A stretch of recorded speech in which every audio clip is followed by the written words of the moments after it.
उप मुख्यमंत्री बनने के साथ ही एक बार फिर से टीएस सिंहदेव राजनीतिक पिच पर पूरे फॉर्म में दिख रहे हैं। एक ओर जहां सिंहदेव से छूट चुकी भीड़ दोबारा जुटने लगी है, तो वहीं दूसरी ओर सिंहदेव का मन भी अब बदलने लगा है।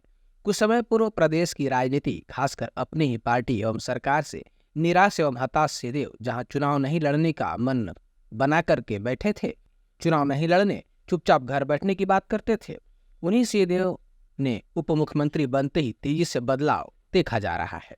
एक बार फिर सिंहदेव चुनाव मैदान में दांव आजमाएंगे, ऐसा हमने सिंहदेव के बयान से ही स्पष्ट हो जाता है। उप मुख्यमंत्री बनने के बाद सिंहदेव तेजी से अपने विधानसभा क्षेत्र में सक्रिय हुए हैं। यूं कहिए कि उप मुख्यमंत्री के पद ने सिंहदेव व उनके समर्थकों को जहां एक नई ऊर्जा दे दी है, बल्कि सिंहदेव की राजनीतिक भविष्य को एक बार फिर से संजीवनी मिल गई है।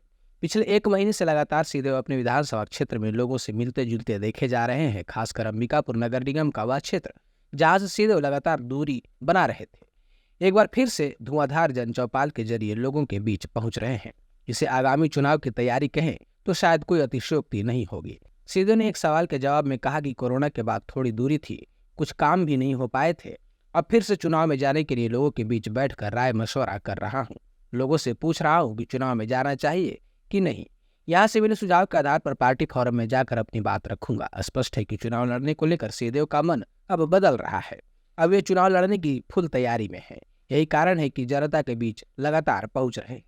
मुख्य रूप से बाधा आई थी कोरोना के चलते, और कोरोना के बाद भी जो स्थिति थी चुनाव लड़ने की नहीं लड़ने की, अब जब ये बात आई है कि सबसे सलाह लेना है चुनाव लड़ना कि नहीं लड़ना, तो मैं मिल भी रहा हूँ, लोगों से सलाह भी ले रहा हूँ, और सहमति के बाद में फिर चुनाव लड़ने के लिए पार्टी के सामने भी उपस्थित होऊंगा। लेकिन पहले लोगों से चर्चा हो जाए, लोगों से बात हो जाए, फिर चुनाव के लिए अपने आप को प्रस्तुत कर पाएंगे।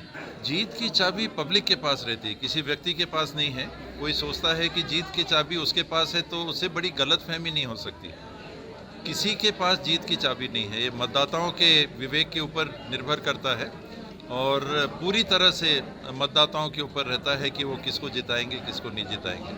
हम लोग चर्चा कर सकते हैं, लोगों को साथ मिल के काम करने के लिए कह सकते हैं, लेकिन चाबी किसी के पास नहीं रहती, चाबी मतदाता के हाथ में। खैर, यह तो होना ही था, आज नहीं तो कल सीधे चुनाव लड़ने को लेकर अपना पक्ष रखते ही। किंतु सवाल अभी भी वही है, आखिरकार ऐसा क्या हुआ जो मुख्यमंत्री बनने की इच्छा रखने वाले सिंहदेव उप मुख्यमंत्री के पद पर संतुष्ट हो गए और अब चुनाव लड़ने की तैयारी भी कर रहे हैं। क्या पूर्व में दिया गया बयान केवल पार्टी पर दबाव बनाने के लिए था, या वाकई सिंहदेव अब उप मुख्यमंत्री बनकर संतुष्ट हो गए हैं? उनके कार्यकर्ता, उनके पदाधिकारी सभी संतुष्ट हैं।